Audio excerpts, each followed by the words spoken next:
안녕하세요. 세상을 바꾸는 작지만 강한 흐름 채널 M&L의 밸류 크리에이터 김정길입니다. 자, 정말 오랜만에 뵙죠. 한 3주 정도 뵙는 것 같아요. 제가 일이 바빠서 사실 뭐 추석 연휴도 있고 해가지고 굉장히 오랜 시간 여러분께 인사를 드리진 못했는데요. 사실 아직도 일이 끝나진 않았습니다. 근데 좀 최근에 좀 몇 가지 좀 고민들을 하다 보니까 조금 이 콘텐츠에 대한 부분도 조금 이제 고민을 하게 됐었고요. 뭐 이제 어느 정도 조금 그래도 이 계획이 안정화됐기 때문에 이제는 좀 본격적으로 강의 시작하려고 합니다. 자, 오늘은 창업의 지혜 시간이에요. 오늘은 뭐 별도로 청콩 특강은 없고 그냥 단독으로 그냥 일본 공개 강좌로 진행이 되고요. 오늘 말씀드릴 내용은 창업교육 사용설명서 성공의 보증수표인가 이런 주제로 한번 말씀을 드리고자 합니다. 그럼 바로 본 강의 시작하겠습니다. 자, 실제로 이제 여러분께서 창업을 처음에 시작을 한다고 하면은 그냥 일단 뭐라도 시작을 해보고 보는 그런 분들도 있지만은 거의 대다수는 뭐 웹 검색을 한다든지 뭐 인터넷 검색을 해서 뭐 유튜브 강좌 이제 제가 하는 그런 강좌를 보신다든가 뭐 아니면은 뭐 지원 사업이 있다 그러니까 뭐 그런 걸 알아보다가 뭐 유튜브 강좌로 타고 들어가거나 아니면 뭐 어떤 대학이나 창업 지원 기관에서 특강을 한다 그러면 그런 강의를 들어가거나 아니면 뭐 어디에서 무슨 뭐 창업 상담소 이런 데서 뭐 교육을 한다 그러면 그런 데 또 참여를 하거나 상담을 받거나 뭐 굉장히 다양한 형태로 이제 시작을 하게 되죠.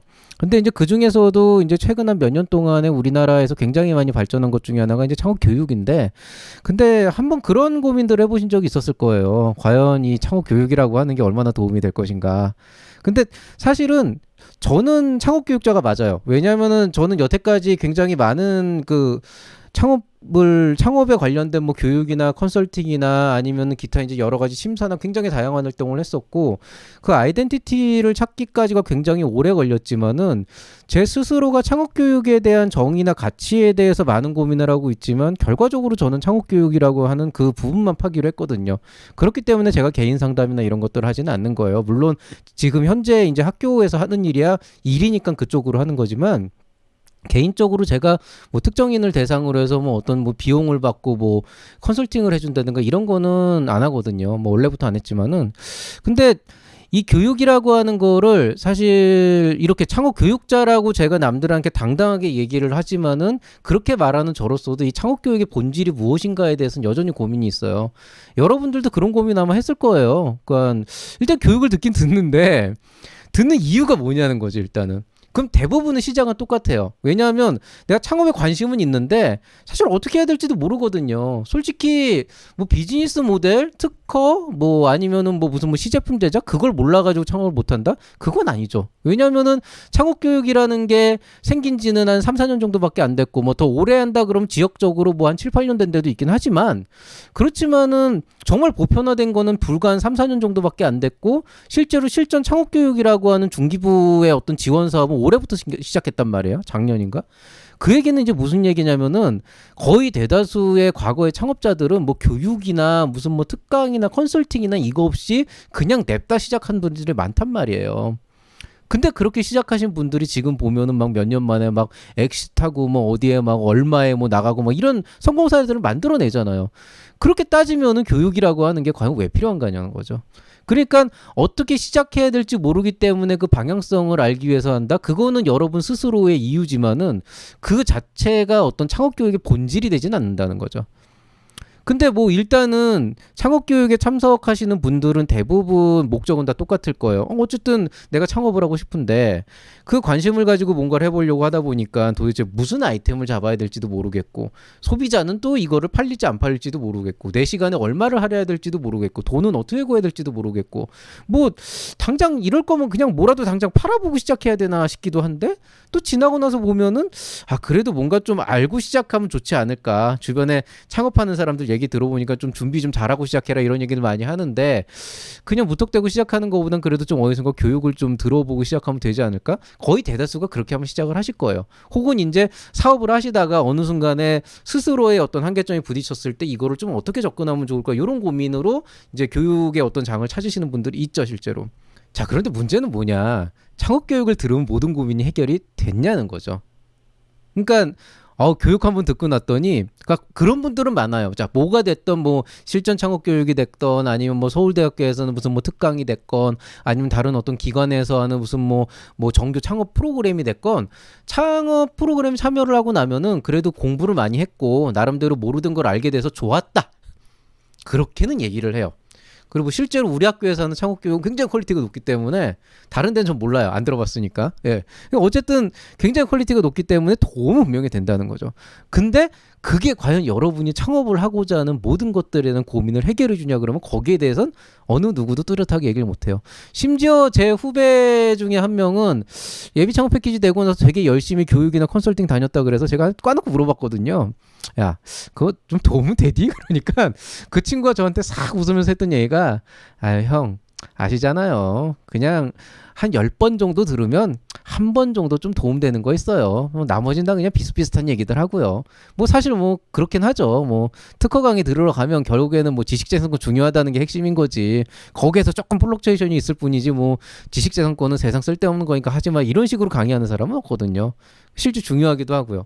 그러니까 실질적으로 보면은 이제 창업교육이라고 하는 게 어쨌든 들어봤을 때 도움이 되긴 한다. 근데 그러니까 아무것도 몰랐을 때 대비해서는 도움이 되긴 하는데 뭔가 이 교육이라고 하는 거는 뭔가 좀 내가 그 스스로의 어떤 그 레벨을 조금 더 높이고 내가 모르는 것들을 알게 되면서 뭔가 좀 더 잘할 수 있게 되는 그런 어떤 그 효과가 있어야 되는데 창업 교육이라고 하는 것 자체가 의외로 들어보면은 모르는 걸 아는 데는 도움이 되는데 막상 또 창업을 할 때 이게 막 성공을 위한 보증수표가 되냐 그러면 사실 거기에 대해서는 어느 누구도 동의를 안 하죠. 그냥 도움 많이 됐습니다.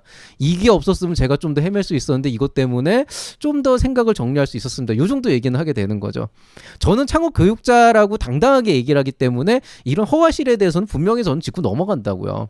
그래야 저도 이 여러분에게 창업 교육을 하는 여기에 대해서 조금 그 뭐라 그래야 되나 어떤 본질을 좀 더 파헤치고 좀 더 좋은 콘텐츠를 만들려고 하는 거니까요. 그럼 창업 교육을 할 때 사실 그런 게 있을 거예요. 좀 궁금했던 점은 없냐. 보통 그런 거 물어보면은 다들 이제 무슨 얘기를 하냐면 일단 창업 교육을 들으면 뭐 분명 다들 좋은 말씀을 하고 합리적으로도 맞는 말을 한다. 좋은 정보도 주신다. 근데 누구는 이렇게 하라 그러고 누구는 이렇게 하라 그래요. 누구는 특허 빨리 내라 그러고 누구는 기술 개발부터 먼저 하라 그래. 누구는 투자부터 받으라 그러고 누구는 좀 더 준비한 다음에 투자 받으라 그래요. 누구는 준비한 다음에 사업 계획서 써서 지원 사업 받으라 그러고 누구는 일단 돈부터 받고 시작하라 그래요. 어느 장단에 맞춰야 되냐? 이게 일단 첫 번째. 또 하나. 이쪽 사람의 말이건 이쪽 사람의 말이건 그 사람 말대로 하면 성공하나? 그것도 이제 의문인 거죠. 근데 여러분 이렇게 생각해 보세요. 만약에 제가 말하는 대로 해가지고 무조건 성공을 한다라고 쳐봅시다. 그럼 제가 일단 성공을 해야 되잖아요. 제가 그렇게 잘하는데 제가 창업을 해가지고 성공을 해야 되잖아요. 근데 솔직히 그렇지는 않거든요. 그러니까 저는 사실 그런 게 있어요. 옛날에 한 3, 4년 전쯤만 해도 강의를 실제로 하거나 멘토링을 하게 될 때는 굉장히 좀 강한 어조로 얘기하는 경우도 있고 굉장히 좀 어떤 지침을 제시하거나 어떤 방법을 얘기하는 경우가 되게 많은데 요즘에는 그렇게 딱 단정지어서 얘기하는 경우는 거의 없어요. 아주 이상한 경우만 빼면은 뭐 정말 막 당장 막 집을 저당 잡혀가지고 뭐 돈을 일단 막 대출을 받아가지고 뭐 하겠다 이런 극단적인 경우가 아니면은 아니면 아예 근본부터 조금 마인드 자체가 글러먹었거나 잘못된 사람들 혹은 이제 자주 있는 일은 아닌데 1년에 한 서너 번 정도 있어요. 그 갑질하는 분들이 있어요. 이렇게 와가지고 뭔가 이렇게 자기도 돈 내고 온 거 아니고 공짜로 상담받으러 왔으면서 뭔가 그 저한테 막 이렇게 그 자기가 뭐 이렇게 갑이그자 을인 것처럼 하는 그런 분들 그런 되게 극단적인 케이스가 아니면은 사실은 뭐라 그래야 되나 그런 경우 잘 없거든요. 그러니까 이게 요즘에는 저도 이렇게 하면 성공한다라고 하는 거에도 장담을 못 하겠는 게 이 한 4년 5년 동안 수많은 창업 기업들을 만나고 상담을 진행해 보다 보니 이 기업의 흥망성쇠를 계속 보다 보니까 거의 패턴처럼 망해가는 회사들도 있고 거의 패턴처럼 잘 존속을 하면서 성장하는 회사들도 있지만 그 어떤 틀을 뒤엎는 회사들도 되게 많아요. 잘 될 것 같았는데 진짜 대표가 완전히 그냥 개박살을 내놓는 회사들도 있고 정말 팀원 좋다고 생각했는데 나중에 막 이해관계 꼬이면서 막 완전히 산산분해되는 그런 기업도 있고 그 다음에 저긴 불안한데 그랬는데 갑자기 어느 순간에 그냥 흐름 잘 타가지고 확 쳐올라가는 그런 기업들도 있고요. 어떤 데는 저기 좀 불안하네 그랬는데 자기가 몇 번 이제 한번 혼자서 뛰다가 이제 막 시궁창에 몇 번 대가리 쳐박더니 갑자기 정신 차려가지고 확 올라가는 기업도 있고. 그게 무슨 얘기냐? 정답이 없어요. 정답이 없는 걸 가르치는 게 지금 참 교육이라는 거예요. 그러니까 이걸 어떻게 할 거냐는 거예요. 예를 한번 들어볼까요? 자, 여러분이 저한테 와가지고 카페 창업을 한다 그래요. 근데 저한테 이렇게 얘기해요. 여기 지금 보니까 제가 이거 한 권리금 5억 정도 있어야 될 것 같고 뭐 이게 창업자금 한 6억 7억 정도 있어야 될 것 같은데 일단은 제가 뭐 갖고 있는 거 다 털고 집 담보 잡혀가지고 7억 정도 해가지고 일단 때려받고 시작하려고 이렇게 얘기한단 말이죠. 그럼 보편적으로 봤을 때 저 같은 창업교육자의 입장에서는 릴렉스, 캄다운, 대표님 캄다운. 자, 일단 진정하시고 대뜸 그렇게 지르지 마시고 이 자리가 물론 좋으니까 권리금도 그만큼 주고 하시겠지만 그렇다고 그냥 들어가면 안 된다. 그러니까 조금 이렇게 주의를 잘 하셔가지고 시장도 보고 좀 이렇게 그 다른 것들도 보고 뭐 이렇게 해가지고 좀 준비를 좀 웬만큼 한 다음에 그 다음에 내가 이 돈을 진짜 해가지고 인생을 걸어볼만 하겠다는 확신이 들면은 하셔라. 보통 이렇게 좀 말리죠. 이런 경우에는 상식적으로. 근데 돌발 상황이 생길 수가 있죠. 뭐예요? 이 사람이 내 말을 안 듣고 그냥 일단 질렀어. 한 7억 정도 주고 질렀어요. 그랬더니 어이구 대박이 났네. 막 연매출 막 50억씩 떨어지네. 이놈의 카페에서 막 무슨 온라인 쇼핑까지 해가지고 가능해요. 확률이 높진 않지만 가능한 일이라는 거죠. 10중 8구는 그렇게 시작했다가 망하는데 그 10중 1이나 100중 1 정도는 성공을 한다는 거죠. 그럼 제가 그렇게 성공한 사람한테 저 새끼 저거 운이 좋아서 성공한 거다 이렇게 매도할 수 있겠냐는 거죠. 그건 아니잖아요. 어쨌든 인생을 걸었고 거기에 대한 보상을 받은 거잖아요. 그러면 거기에 대해서 잘못됐다고 얘기할 수 있는 게 적어도 창업이라는 범주 안에서는 조금 희한하다는 거죠. 물론 그 사람이 자기가 그렇게 운 좋게 성공한 걸 가지고 바깥쪽 사람들한테 그런 걸 막 얘기하면서 혹세무민을 한다 그러면 그때는 사기꾼이 되겠지만은 그게 아니고 그 어떤 행위에 의한 결과만 놓고 나서 보면은 이거를 그렇게 뭐 어떤 운이 따르고 뭔가가 있고 이 사람이 또 나도 모르는 어떤 시대를 보는 시류를 보는 눈이 있어서 그렇게 성공했다 그러면 인정할 건 인정해야 된다는 거죠. 근데 또 반대로 제 말을 듣고 한 달, 2달 정도 이제 그 고민을 많이 했어요.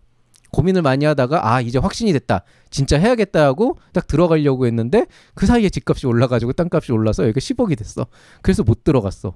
근데 다른 누군가가 그 10억짜리를 받아가지고 나중에 100억으로 키웠어. 이것도 가능한 얘기거든요. 이게 정답이 없다는 거예요. 그래서 저는 여러분한테 적어도 제 교육을 들으면 성공할 수 있다 이렇게는 얘기 못 한다는 거죠. 그러면은 여러분은 그렇게 얘기할 거면 내가 저 사람 얘기를 왜 들어야 돼? 왜 교육을 해야 돼? 그게 제 지난 5년 동안의 딜레마였습니다. 저는 예전에 했던 그 뜬금잡설인가 거기서 한번 얘기했지만 창업은 교육으로 커버되지 않는다라고 하는 거를 저는 늘 전제 조건에 깔고 얘기하거든요. 왜냐?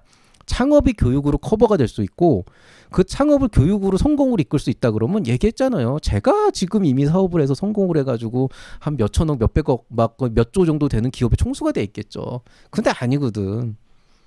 그러니까 이게 이론적으로 창업이라고 하는 것을 접근하고 지재권 전략을 접근하고 시제품이나 이런 것들을 접근하고 이론적으로 그거를 풀어나가서 거기에서 뭔가 분석을 해서 최적의 답안을 도출하는 그런 어떤 방법이 없진 않지만 그게 어떤 창업의 절대적인 성공 지표, 성공 보증수표는 되지 않는다는 거예요. 그러니까 사실은 그걸 너무나도 잘 알고 있기 때문에 저로서도 몇 가지 지침을 가지고 최대한 드릴 수 있는 어떤 것들은 드리려고 노력을 하지만은 그렇지만 여러분한테 내 말을 들어라. 무슨 사이비 교주처럼 내 말을 들으면 성공할 수 있다 이렇게 얘기 못 한다는 거죠. 그럼 왜 이렇게 얘기를 이제 복잡하게 하는 거냐. 교육이라고 하는 게 성공을 위한 보증수표가 될 수가 없다면 도대체 왜 나는 이 시간을 할애해가지고 창업교육이 필요한 걸 들어야 되냐.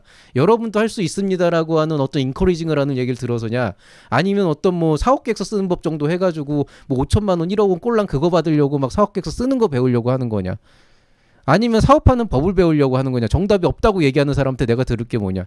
이게 이제 우리가 오늘 풀어야 될 하나의 딜레마라는 거죠. 최근에 제가 그런 것들을 고민을 하면서 이런 얘기들을 어떻게 할까 고민을 하다가 제 뭐 전공은 아니지만 저야 뭐 태생의 공돌이었던 사람이고 어쨌든 뭐 공학 수학도 가르친 적이 있는 교수니까 여러분한테 아주 재미있는 그 하나의 수학적 논리, 진짜 초등학생도 이해할 수 있는 수학적 논리, 중학생 정도면 이해할 수 있는 그 논리를 한번 얘기해봤습니다. 자, 이 문제 한번 풀어보실 수 있을까요? 2에다가 네모를 곱해서 1을 빼면 3이 됩니다. 그럼 여기에서 이 네모는 얼마가 돼야 될까요? 자, 이게 보통 초등학교 교과서에서 이제 산수죠? 뭐 수학이라 그러나요, 요새? 그 수학 교과서에 들어가 보면은 이 네모를 채우는 방법에서 여러 가지 이제 좀 접근을 합니다. 자, 근데 우리는 이제 저는 초등학교 때 그렇게 배우지 못했으니까 일반적인 이제 1차 방정식 관점에서 한번 들어갈게요. 자, 2에다가 x라는 걸 곱해서 1을 빼면은 3이 된다. 그럼 통상적으로 우리가 이제 중학교 때 이걸 배울 때 뭘 배우냐면은 등식의 원리라는 걸 배워요. 등식은 뭐예요? 양쪽에 같은 수를 더하거나 빼도 그 등식은 똑같다. 즉 왼쪽하고 오른쪽하고 같으면은 똑같이 1씩 더해도 양쪽은 같을 것이다. 그래서 똑같이 1을 더했더니 마이너스 1 플러스에서 이건 0이 돼서 사라지고 0에 3 플러스 1 해가지고 4가 됩니다. 그래서 2x는 4가 되죠. 그 다음에 등식의 성질 두 번째. 등식의 양쪽에 같은 수로 곱하거나 나눠도 그 식은 성립한다. 양쪽에 똑같이 2로 나눠줍니다. 그럼 어떻게 돼요? 2x하고 4하고 같으니까 2로 나눠주면 똑같아질 거다. 그럼 2x 나누기 2는 x가 되고 4 나누기 2는 2가 되니까 x는 2가 된다. 실제로 우리가 검산이라 그러죠. x에다 2를 넣어보면은 2 곱하기 2 마이너스 1은 3이 됩니다. 4 빼기 1이 되니까. 그러니까 이거는 맞는 말이죠. 이게 우리가 흔히 얘기하는 등식의 성질입니다. 그렇다고 해서 여러분이 1차 방정식을 이렇게 풀진 않죠. 보통 어떻게 배웁니까? 등식의 성질에서 이제 어떻게 합니까? 이항이란 개념을 배우죠. 플러스 1을 더해서 사라지는 거를 마이너스 1을 1로 넘기면 플러스 1이 돼서 4가 되고 2x가 되고 여기서 2 날라주니까 x는 2가 된다. 이런 식으로 해가지고 약간 그 등식의 성질을 조금 빨리 돌려서 조금 더 암산이 가능하게끔 하는 그런 게 되죠. 근데 실제로 이제 중학교 정도 수학하는 과정에서 이런 연습 문제 계속 풀다 보면은 사실은 그냥 나와요. 네, 지금도 배운 게 도둑질이라고 저도 한 몇십 년 동안 계속 수학 관련된 일만 하다 보니까 2x 빼기 1이면 x는 2입니다. 이 정도는 암산으로 나와요. 계속 수학만 하다 보면은. 그쵸? 제가 왜 갑자기 이렇게 뜬금없이 방정식을 푸는 방법을 배웠냐? 자, 여러분은 여태까지 문제를 푸는 방법에 대해서 그냥 이렇게 이런 공식이 이런 원리로 적용이 되고 이 원리를 통해서 이렇게 공식을 뽑아내면 된다. 이런 식으로 여러분이 여태까지 공부를 했어요. 자, 근데 제가 지금부터 여러분들한테 얘기를 할 내용은 실질적으로 이 방정식을 푸는 방법은 지금처럼 공식이나 등식의 성질을 이용한 거 말고도 굉장히 원초적인 방법이 있다는 거예요. 그 두 가지를 말씀드릴게요. 그리고 이 두 가지는 허황된 얘기가 아닌 게 실제로 어떤 방정식의 풀이법이 있거나 해가 답이 정확하게 정해져 있는 그런 공식이 있고 근해 공식이 있는 그런 방정식에서는 이걸 외워가지고 쓸 수가 있지만 보통 우리가 대학교 수준으로 넘어가서 생기는 대부분의 복잡한 방정식들은 일반적으로 근해 공식이 없습니다.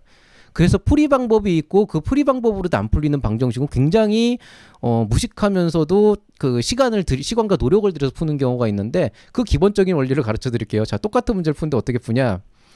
2x 빼기 1이 3이잖아요. 자, 2x에서 1을 뺀 게 3이 되면 되잖아요. x에다 0을 넣습니다. 그럼 어떻게 돼요? 2 곱하기 0 빼기 1이니까 마이너스 1 돼서 3이 안 되죠. 3이 안 되고 3보다 굉장히 작게 나오죠. 자, x에다 1을 집어넣습니다. 1을 집어넣었더니 2 곱하기 1 마이너스 1이 되니까 1이 됩니다. 3이 아니죠. 3보다 근데 작죠. 아, 0을 넣었더니 3보다 아주 작고 1을 넣었더니 3보다 좀 작으니까 더 큰 값을 넣으면은 0에 근접하지 않을까? 3이 되지 않을까? 아, 3이 되지 않을까?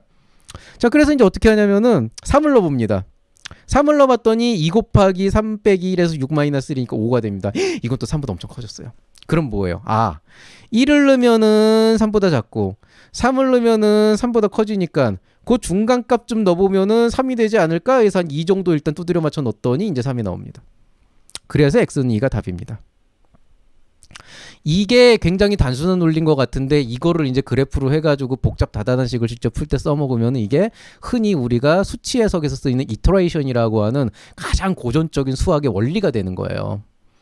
이걸 아마 여러분은 되게 힘들게 배웠을 거예요. 뭐 무한등비 수열을 해서 무슨 뭐 이렇게 해가지고 막 뭐 달팽이 모양으로 돌리고 계단 모양으로 해가지고 어디에 근접하고 수렴멸하고 이렇게 얘기하는데 실질적으로 이런 식으로 일단 어떤 값을 넣어봐서 대충 답처럼 보이는 걸 넣어봐서 실제 답이 되느냐 예상한 것보다 크다 그러면 그거보다 작은 값 넣어보고 더 커졌다 그러면 그거보다 큰 값 넣어보고 이런 식으로 왔다 갔다 하면서 점점 만족하는 값에 근접하게끔 이렇게 맞춰나가는 거 우리가 보통 이터레이션이라고 얘기를 하고 회귀라 그러죠. 그렇게 해가지고 이제 뽑아내는 게 실제 우리가 답이 되는 거죠. 이런 방정식의 문제풀이법도 있어요. 물론 중학교나 고등학교에서는 배우진 않습니다. 왜냐하면 우리나라는 공식 위주의 주입식 교육에 의존돼 있고 사실 이런 식의 방정식을 푸는 방법에 대해서는 중고등학교 교과 과정이 없죠. 뭐 있는 것도 날리는 판국에 뭐 이런 거 하겠어요. 자, 근데 이렇게 흔히 얘기하는 삽질 아닌 삽질을 하는, 그러니까 이게 또 재밌는 게 제가 이렇게 열심히 가르치고 있으면 분명히 여기에 댓글 다는 사람 생겨요. 아, 뭐 이렇게 무식하게 풀어요? 이항시키고 이렇게 하면 되지 이렇게 얘기하는데, 이건 지금 어떤 그 이렇게 하면 좋다라는 방법을 얘기하는 게 아니고 이런 방법도 있다라고 얘기를 하는 거예요. 이런 방법도 있다. 자, 그럼 또 어떻게 푸는 방법도 있냐? 이거는 수학에서는 권장되지 않는 상황인데 답 나올 때까지 넣어보는 거예요. 3을 넣어봤어. 3을 넣었더니 2 곱하기 3 마이너스 1은 5야. 아닙니다. 5를 넣어봤어. 9가 나와. 3이 아니네. 틀렸다. 0을 넣어봤어. 마이너스 1이네. 틀렸다. 아, 이거를 생각을 해보니까 내가 뭐 3, 5, 0 너무 쪼잔하게 넣은 것 같아. 한 번에 센 걸 넣어보자. 10을 넣었어요. 10을 넣었더니 어떻게 됐다? 29. 틀렸다. 내가 계속 플러스만 넣나? 마이너스 넣어봐야지. 마이너스 넣었다. 마이너스 11. 틀렸다. 이렇게 해가지고 남는 거 나올 때 계속 넣는 거야. 그냥 아무거나 막 넣다 보면은 어느 날 운이 좋아서 2를 집어넣어가지고 3이 내는 그런 값을 찾아서 2가 답이다 이런 식으로 나올 수가 있게 되는 거죠. 이건 뭐 수학적으로 푸는 방법은 아닌데 어쨌든 이것도 답을 구하는 하나의 방법은 될 수가 있다는 거죠. 자, 제가 이런 식으로 가르치면은 분명히 제 의도를 오해하는 분들은 아니 왜 저런 짓을 해? 왜 저런 걸 여기서 이렇게 창업 강좌에서 하고 있지? 이런 식으로 생각을 하잖아요. 자, 이제 여기서 창업하고 바로 이어갑니다. 자, 첫 번째. 자, 2차 방정식 어떻게 풀 수 있을까요? 요거 이제 간단하게 얘기할게요. 어떤 사람은 인수분해를 해서 풀 수가 있고요. 그 다음에 상당히 많은 분들이 기억을 못하고 계시겠지만은 완전제곱법이라고 하는 그런 이제 완전제곱식을 이용해서 푸는 방법이 있고, 근해공식을 이용해서 푸는 방법도 있고요. 그 다음에 아까 제가 얘기한 그 이터레이션이라고 하는 그 방법을 통해서 1을 넣어보고 2를 넣어보고 3을 넣어보면서 맞춰가는 방법도 있어요. 그 다음에 그냥 일단 넣어보고 답 나올 때까지 계속 넣어보는 방법도 있죠. 아무거나. 뭐 5번 넣어서는 안 나오겠지만 100번, 200, 뭐 100만 번, 200만 번 넣으면 언젠가 나올 수도 있을 거잖아요. 그런 방법도 있게 되는 거죠. 근데 자, 그래도 요 정도까지는 근해공식이 있으니까 배우면 풀 수 있다. 이거 배우면 요 정도까지는 그래도 우리가 근해공식 x는 2a분의 마이너스 b 플러스 마이너스 루트 b제곱 마이너스 4ac 내가 그거 풀어본 지가 지금 10년이 넘어가는데 아직까지 기억을 하고 있는 그 지긋지긋한 근해공식, 그것만 알아도 이거는 풀 수 있다는 거예요. 이 정도면 내가 가르쳐 주지. 창업을 할 땐 근해공식 이거야. 이거 넣으면 더 성공해. 그럼 당연히 가르쳐 주죠. 그게 아니라는 거죠. 이런 방정식 어떻게 풀 수 있을까요? 사인 제곱 x분의 3 플러스 시그마 k는 1부터 n까지 xk 마이너스 1제곱 플러스 2 곱하기 dy 제곱이 d제곱 x. 이게 도함수죠. 이거 y를 x로 y로 두 번 미분한 거 플러스 dy분의 dx 플러스 인테그럴 0부터 x까지 2 x제곱 플러스 코사인 x dx 플러스 여기 뒤에 빠졌는데 플러스 이거 써놔야겠다. 플러스 두껍네. 플러스 2x제곱 플러스 로그 2의 x제곱 마이너스 3탄젠트 x 마이너스 xy제곱 플러스 5x 4제곱 마이너스 4x 세제곱 플러스 2x 마이너스 12 콜 0. 자, 이 방정식의 해는 어떻게 구하겠습니까? 모릅니다. 어떻게 구하는지 몰라요. 제가 알게 뭐예요? 개뿔. 그냥 막 적었는데. 답이 아마 안 나올 거예요. 안 나온다는 거는 이게 지금 원래는 부정방정식이라고 그래서 x하고 y가 두 개가 들어가 있는데 식이 하나밖에 없어서 운 좋게 이게 좀 어떤 형태로 풀리면 답을 뽑아낼 수 있을지도 모르겠지만 기본적으로 이거는 답이 안 나오는 문제가 되는 거죠. 근데 사실 이런 문제를 누가 풀라 그러면은 일단 욕부터 해야 돼요. 왜냐하면 여러분 실제로 중학교, 고등학교, 대학교 때 어떤 복잡한 문제를 풀라 그러면은 그 문제를 풀라 안 된다 이유가 있는 거죠. 그 문제를 푸는 연습을 함으로써 더 고차원적인 문제를 풀 수 있는 어떤 단계가 될 수 있는 거거든요. 모든 문제는 그 문제를 풀어야 되는 어떤 기본적인 목적과 하다못해 응용력을 키우기 위한 어떤 목적의식이 있다고요. 얘는 왜 풀어야 될까요? 아무 이유가 없어요. 만약에 제가 교수인데 공학수학을 가르치는데 여러분한테 이런 문제 풀라고 대뜸 내잖아요. 이유가 딱 하나예요. 니들 괴롭히려고. 아무 이유가 없어요. 왜? 이따위 방정식을 쓰는 공학 문제는 없거든요. 그럼 내가 이 문제를 풀 수 있나? 저도 못 풀어요. 어떻게 알아요? 나도 이렇게 막 적어놨는데. 근데 문제는 뭔지 아세요? 이게 창업 방정식이라는 거죠. 이게 우리가 생각하는 창업 방정식이에요. 여기 플러스 적을게요. 오타. 이게 우리가 생각하는 창업 방정식이라는 거예요. 무슨 얘기냐? 누군가가 여러분한테 얘기한다는 거예요. 여러분이 이 방정식을 풀 수 있는 이걸 만족하는 XY를 찾아내면 성공할 수 있습니다라고 얘기를 한다고요. 답이 있는지 없는지도 몰라요.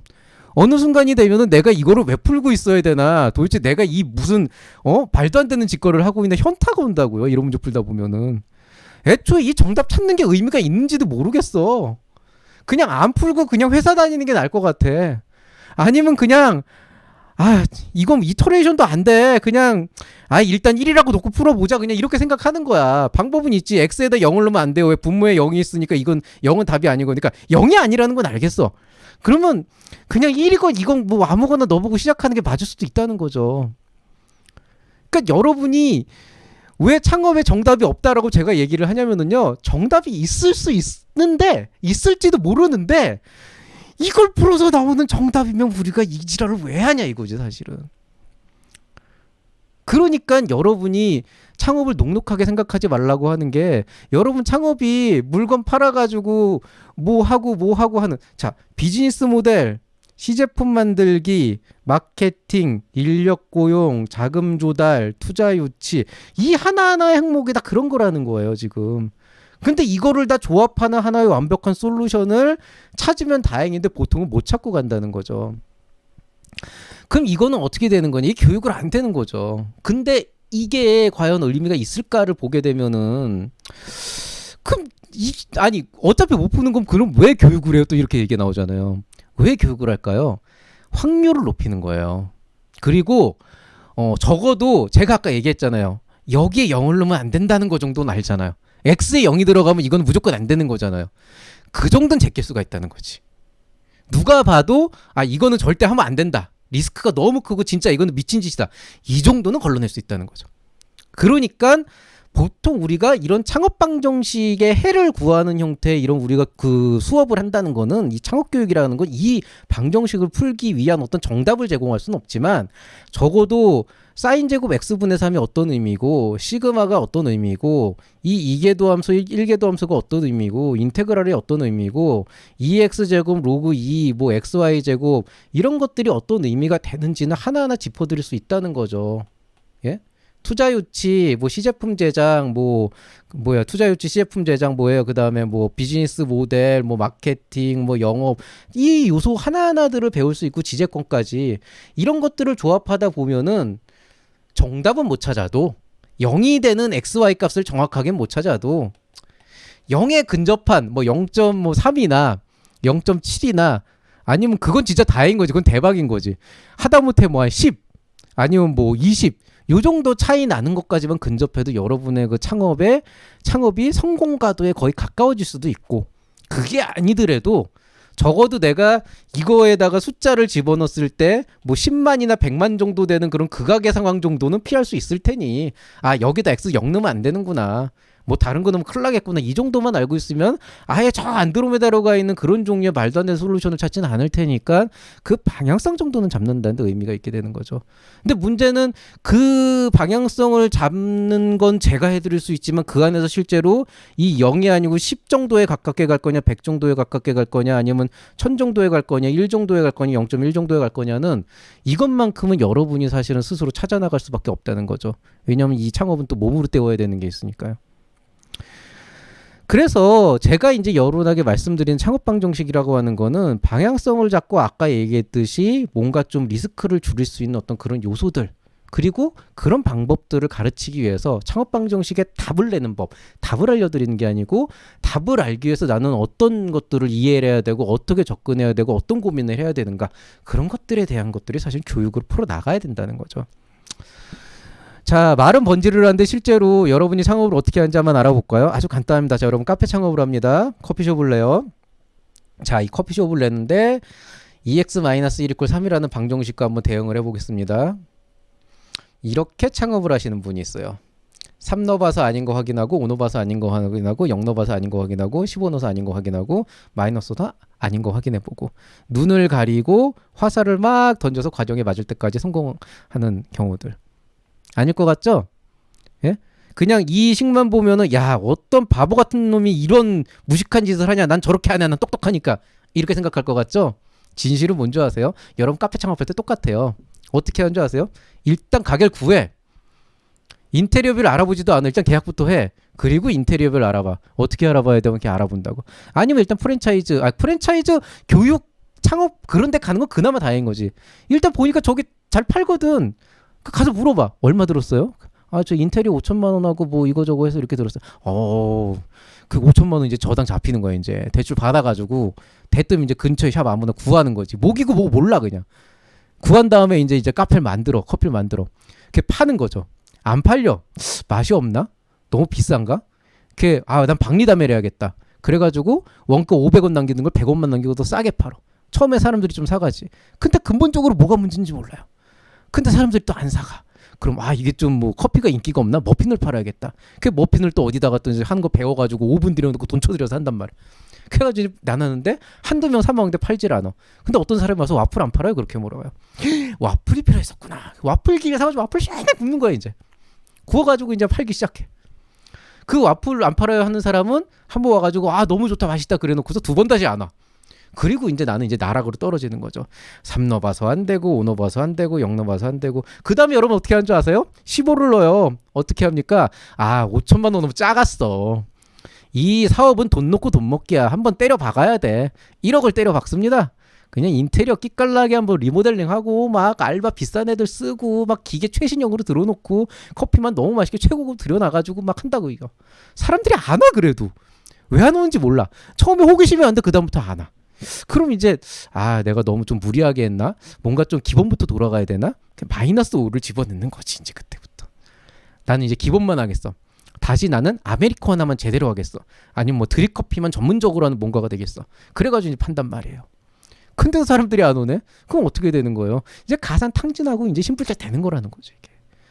창업에서 여러분이 정답을 찾으려고 하는데 아무 생각 없이 이 난리, 이 짓거리를 여기서 하면은 얘는 시험 문제 하나 풀리고 끝나잖아요. 이게 수능에 만약에 나왔다 그러면은 그거 일정 깎이고 끝나잖아요. 기껏 해봤자 뭐라 그래요? 좀 어떻게 해야 되나? 뭐 점수 좀 깎이니까 커트라인 좀 떨어져가지고 좀 이게 뭐 점수 좀 낮은 데 가거나 이런 거 하는 거잖아요. 이거는 인생이 꼬여요, 인생이. 여러분 인생의 그 퀄리티가 달라져요. 예. 근데 여러분이 왜 쓸데없는 희망을 갖느냐? 어떤 놈이 운 좋게 여기에다 이 집어넣어가지고 답을 찾아내거든요. 어떤 놈이 이렇게 던졌는데 여기 딱 꽂아 버리거든. 그거 보면 나도 그럴 거라고 생각을 하는 거야. 대다수가 그래요, 실제로. 그러면 창업에서 교육을 하게 되면 이 정답을 찾는 과정에서 교육을 하게 되면 어떤 일이 생기냐? 이터레이션을 할 수가 있다는 거예요. 지금 뭐예요? 나는 3에 근접하는 걸 찾는 게 목적이라는 걸 알고 그렇다면 처음에 좀 시행착오를 몇 번은 하겠지만은 적어도 이게 너무 적었구나, 너무 과했구나, 조금 근접했구나 이런 식으로 해서 내가 목표한 곳에 점점 더 찾아나갈 수 있는 그런 방향이 생긴다는 거예요. 카페를 무턱대고 내는 게 아니고 수많은 사람들을 찾아다니면서 하다 보니까 손님이 많이 와야 된다더라.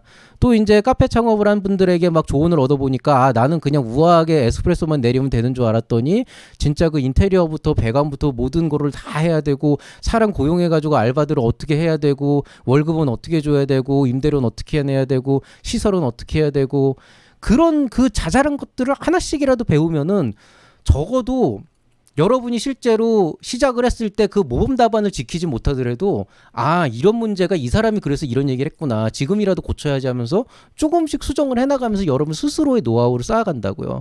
그러면 처음 몇 번은 조금 혼동이 있을지 몰라도 결국엔 여러분은 3이퀄 3이라고 되는 이런 어떤 정답을 찾아갈 수 있는 어떤 그런 목표치에 갈 수가 있게 된다는 거예요. 그게 창업에서 교육이라는 게 하는 일이에요. 리스크를 최대한 없애고 그 다음에 여러분에게 뭐 어떤 정답까지는 아니더라도 방향성을 할 수 있는 그런 요소를 알려주는 거죠. 근데 그럼에도 불구하고 창업 방정식은 아까 얘기했던 그 말도 안 되는 식이기 때문에 그 과정에서 제가 하나하나의 요소를 조금은 더 설명을 드릴 수 있지만 결국 제일 중요한 건 스스로 어떤 식으로든 생각하고 스스로의 판단에서 결정을 하고 책임을 지는 게 제일 핵심이 된다는 거죠. 근데 이것들을 보통 안 가르쳐 주죠. 보통 대부분의 창업교육 사기꾼들은 대체로 보면은 여러분 이렇게 하면 3억 받을 수 있습니다. 이렇게 하면 1억 받을 수 있습니다. 뭐 여러분 시제품 만들 땐 이렇게 하셔야 돼요. 안 그러면 이렇게 큰일 나요. 이런 거 그냥 단편적인 지식이나 예시만 알려주니까 나는 저렇게만 안 하면 되는구나라고 들어갔다가 그냥 난 저렇게 안 하면 되겠구나 들어갔다가 그럼 이렇게 하면 되지 않을까 그냥 주먹구구식으로 확인도 안 하고 제대로 판단도 안 하고 들어가니까 거기에서 이제 운이 좋으면 성공하겠지만 아니면 망하는 거죠. 그러면 운이 좋아서 성공하는 거에 대해서는 비난을 해야 되나? 아니죠. 그것도 노력한 거니까요. 그만큼 큰 리스크를 진 거니까 거기에 대해서 비난할 자격은 없죠. 그렇지만은 그렇게 섣불리 들어갔다가 실패를 하게 되면 굉장히 안타까운 거잖아요. 여러분도 그걸 원하는 건 아니잖아요. 그러니까 여러분이 교육이라는 걸 할 때는 이 교육이 나한테 성공을 알려주는 지름길이라고 생각을 하시면 안 된다는 거예요. 오히려 그거보다는 내가 좀 더 올바르게 생각하고 올바르게 판단을 하고 내가 좀 더 위험에 빠질 수 있는 요소들을 좀 그 피할 수 있는 그런 것들을 해야 된다는 거죠. 근데 이게 왜 문제가 되냐? 간단한 거예요. 어떤 특정한 회사에서 창업 컨설팅 회사에서 창업 교육을 합니다. 정말 순수하게 창업 교육을 해요, 무료로. 이유가 뭘까요? 컨설팅 손님 끌어들이려고. 설마니 그 사람들이 나는 돈을 못 벌고 쫄쫄 굶어도 되니까 이 사람들한테 조금이라도 더 아름다운 세상을 위해서 창업 컨설팅을 해줄까, 창업 교육을 해줄까 이렇게 얘기하겠어요? 교육해주고 여러분 좀 더 구체적인 사항이 있으면은 저희 쪽에 이제 컨설팅 오시면 됩니다. 아시죠? 유료? 뭐 회당 30만 원 이렇게 나가는 거죠. 여러분이 만약에 무슨 뭐 그 뭐냐 무슨 뭐 법리 무슨 계약서 쓰는 거나 이런 것들에 대해 한다. 기본적으로는 변호사가 와서 여러 가지 특강을 해준 여러분들 이제 감사하게 듣겠죠. 그렇지만 그 변호사가 자기 시간을 쪼개서 하는 이유는 뭐겠어요? 뭐 물론 뭐 다른 데서 어마어마하게 좀 그 비용을 많이 들여가지고 강사료를 주는 경우도 있지만 보통 무료로 특별히 자기가 받는 것 없이 하는 경우에는 이유는 뻔한 거예요. 결국에는 어차피 여러분이 법률 상담 받을 거면 우리 쪽에서 유료 상담 받으세요. 이런 거죠. 그렇게 되다 보니까 기본적인 목적 자체가 뭐예요? 그런 거잖아요. 뭐 예를 들어서 특허법인에서 정말 순수하게 완전 무료로 여러분한테 뭔가를 하고 있다. 그 이유는 뭐겠어요? 자, 우리 쪽에 와서 특허 상담 받으시고 우리 쪽에서 특허 출원하세요. 호객이거든요. 그럼 그런 사람들이 설마니 여러분을 모아놓고 아유, 여러분 지식재산권 다 쓸데없어. 영업비밀이 최고야. 특허 받지 마세요. 이렇게 영업 안 한다는 거죠. 뭐라고 하겠어요? 특허의 중요성, 특허가 없었을 때 생기는 그런 문제점들 이런 것들을 얘기를 하게 되는 거죠. 의외로 제 주변에는 좀 정의로운 분들이 많아가지고 특허의 중요성을 얘기하면서도 꼭 특허를 가지는 것만이 좋지는 않다라는 식으로 되게 좋게 얘기하는 분들이 있어요. 그런 분들의 강의를 듣고 싶으면 저희 서울대학교에 창업 특강을 들으시면 되고요. 자, 이외에 어떻게 됐든지 간에 이런 종류에 대해서 스스로 판단을 하는 거죠. 어디에 갔더니 어떤 유명한 변리사가 특허가 필요하다 그랬다 그래서 무조건 특허를 내야 된다고 생각하는 게 아니고 저 사람이 한 얘기가 맞지만 틀린 말은 아니지만 과연 그게 내가 하고자 하는 일, 나의 상황에 대비했을 때 과연 이게 지금 당장 그렇게 해가지고 인력과 노동력, 인력과 시간과 비용을 쏟아부을 일인 거냐? 아니면 조금 더 시간을 주고 나중에 시작을 해도 되는 거냐? 그런 것들에 대한 근본적인 고민을 하고 그런 것들을 상담으로 풀어갈 줄 알아야 된다는 거예요.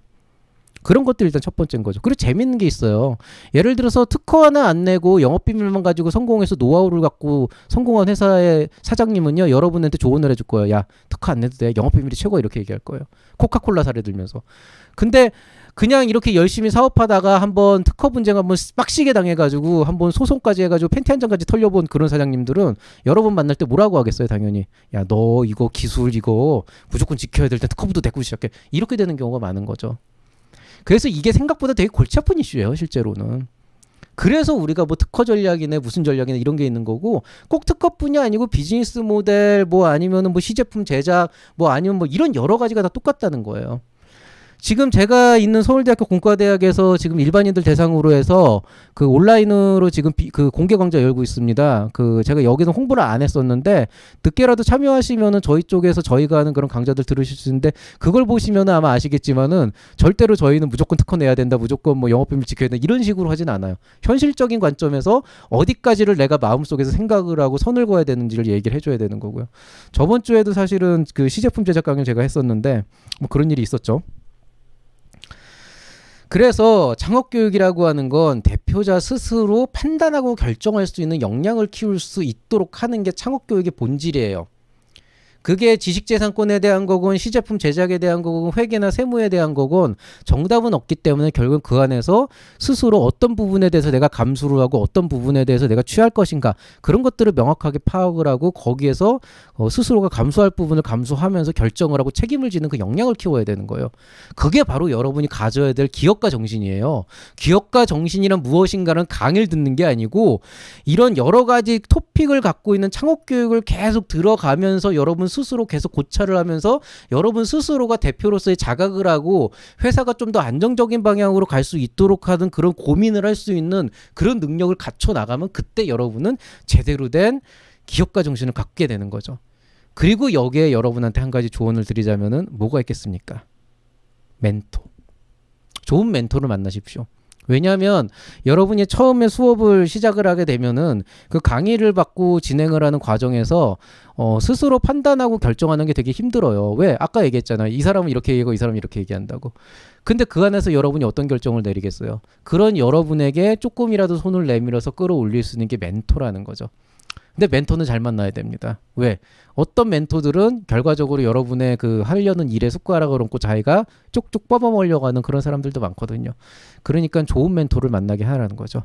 그리고 누가 그런 질문 하더라고요. 그럼 서울대학교에서는 왜 이런 창업교육들을 되게 열심히 하냐. 저는 그렇게 생각을 해요. 서울대학교나 이런 학교 쪽에서 하는 그런 창업교육은 확실하게 목적성이 있어요. 다른 사람은 어떻게 생각할지 모르겠고 다른 대학에서는 어떻게 생각할지 모르겠지만은 오늘 제가 진행했던 행사에서는 정확하게 그 얘기를 했었어요. 저희는 창업이라고 하는 건 어차피 아사리판이고 어차피 여기는 생존의 장이기 때문에 사실은 창업교육을 제대로 하고 투자를 제대로 하려면은 이 바닥에서 살아남는 방법은 하나예요. 새끼 사자를 저 절벽 밑으로 떨어뜨리고 스스로 살아서 기어 올라오는 애들만 키우는 게 사실은 이 창업하는 현실이에요. 이거는 어느 누구도 지금 뭐 보면은 실패한 사람들을 구제할 수 있는 방책을 마련해야겠다 뭐 이렇게 된다 그러는데요. 아무리 우리가 예비 창업 패키지, 초기 창업 패키지로 창업 자금을 지원하고 교육을 하고 멘토링을 한다고 하더라도 결국에는 그 안에서 잘못된 선택으로 신불자가 되는 사람들은 계속 나오고 있어요. 실패하고 인생을 말아먹고 계속 시간을 낭비하고 있는 사람들 계속 나오고 있다고요. 왜냐하면 어차피 걸릴 사람은 걸리고 나머지는 그냥 할 수 없는 거예요. 희생시키는 거예요. 대를 위해서 소를. 그건 어쩔 수 없어요. 그거를 컨트롤할 수 있는 제도적 방법도 없고 그거를 할 정도로 열성적인 사람도 없는 거죠. 그렇지만 저는 대학에 있는 사람입니다. 교육에 있는 사람이더라고요. 교육자라고요. 적어도 교육자라면은 그런 식으로 그냥 무작정 절벽으로 밀어 넘어뜨리고 젊은 친구들한테 도전을 해라 이런 말도 안 되는 소리를 그냥 하면서 여러분을 그 전쟁터로 내모으면 안 되는 거예요. 적어도 군복은 입히고 기본적인 훈련은 마치고 총 쏘는 법만 알려주고 무기 정도는 주어져서 내보내야 된다는 거죠. 그것도 스스로 원하는 사람한테. 그렇게 해서 그나마 생존 확률을 높이는 게 교육자가 해야 될 일인 거죠. 우리는 그걸 할 수가 있어요. 왜? 이해관계가 없으니까. 물론 저희도 어떤 종류의 어떤 기업, 그러니까 학교 안에서의 어떤 실적이나 이런 것들이 되게 중요하게 작용하기 때문에 나름대로 내부적인 이해관계를 만들기 위해서 정말 열심히 교육을 하지만 기본적으로 저는 그렇게 생각해요. 저는 적어도 여태까지 제가 가르쳤던 학생들 중에서 누구 하나 갑자기 뭐 창업을 하겠다고 와서 한 1년, 2년 정도 열심히 하다가 어느 순간에 아, 교수님 저 아닌 것 같아요. 회사 가겠어요. 아니면 저 그냥 대학원 가겠어요. 얘기하면은 저 축하해줘요. 왜? 그 친구 인생에서 그게 옳다고 생각한다면 그것도 나쁜 게 아니니까요. 그게 교육자의 본질이거든요. 즉 저는 그렇게 생각합니다. 그 창업 교육이라고 하는 거는 교육이라는 관점에서 보면은 모든 것들을 포괄할 수 있어야 되는데 적어도 그게 성공을 위한 지름길을 알려주는 건 아니라고 생각해요. 그리고 그거는 교육이 될 수가 없어요. 유명한 말 있잖아요. 학문의 왕도가 없다. 학문의 왕도가 없는데 창업교육의 왕도가 있겠어요? 없습니다. 그렇지만 한 가지는 확실해요. 여러분이 제대로 된 창업교육을 받고 그 안에서 조금 더 구체적인 고민을 해보고 그 안에서 여러분이 정말 좋은 멘토를 만나서 조금씩 성장할 수 있는 그런 발판을 마련한다면 급성장하는 어떤 그런 테크트리를 타긴 어려울지 모르겠지만 조금씩 여러분의 꿈에 가깝게 갈 수 있는 지금 당장 1년, 2년 안에 100억대 기업을 키울 수는 없겠지만은 꾸준히 뭔가를 하다 보면은 언젠가는 한 5년 뒤, 10년 뒤에는 100억대 기업이나 코스닥 상장을 할 수 있는 그런 기업으로 성장할 수 있는 그런 기회를 조금이라도 더 만들고 그런 가능성을 조금이라도 높일 수 있다는 거예요. 그게 창업교육의 본질입니다. 그게 만약에 맞지 않고 나는 좀 더 진취적으로 좀 모험을 하면서 가고 싶다 그러면 그것도 되게 좋은 방법인 거죠. 그렇지만 교육으로 시작을 하시겠다고 하는 분들은 제가 방금 얘기한 이 스탠스를 어느 정도까지 좀 고민을 해보라는 말씀을 드리고 싶습니다. 자, 오늘 강의는 여기서 마치도록 하겠습니다. 제가 되게 오랜만에 인사를 드렸는데요. 사실 제가 한 3주 동안 또 많은 고민을 하면서 스스로의 삶에 대해서도 되게 반성을 많이 했고요. 좀 몇 가지 가설을 세우고 조금 더 나은 방향으로 저를 이제 다스리기 위해서 많이 좀 고민을 했습니다. 아직 제가 가설에 준하기 때문에 테스트 단계라서 정확하게 얘기를 못 하겠지만은 한 3개월 정도 지난 다음에 제가 좀 더 그 어떤 가시적인 효과가 나왔다고 하면은 그때 여러분에게 조금 더 성공적인 창업가로서 성공할 수 있는 어떤 좋은 방법에 대해서도 말씀을 드릴 수 있을 것 같아요. 그러면 오늘 강의는 여기서 마치도록 하고요. 저는 또 다음번에 좋은 강의로 인사드리도록 하겠습니다. 그렇게 오래는 안 걸리고요. 이번 주는 힘들 거고 다음 주 초에 한번 올리도록 해볼게요. 자, 오늘 9월의 마지막 발입니다. 9월 한 달 동안 수고 많이 하셨고요. 모두들 평안한 밤 보내시기 바랍니다. 이상 채널 M&L의 밸류 크리에이터 김장길이었습니다. 감사합니다.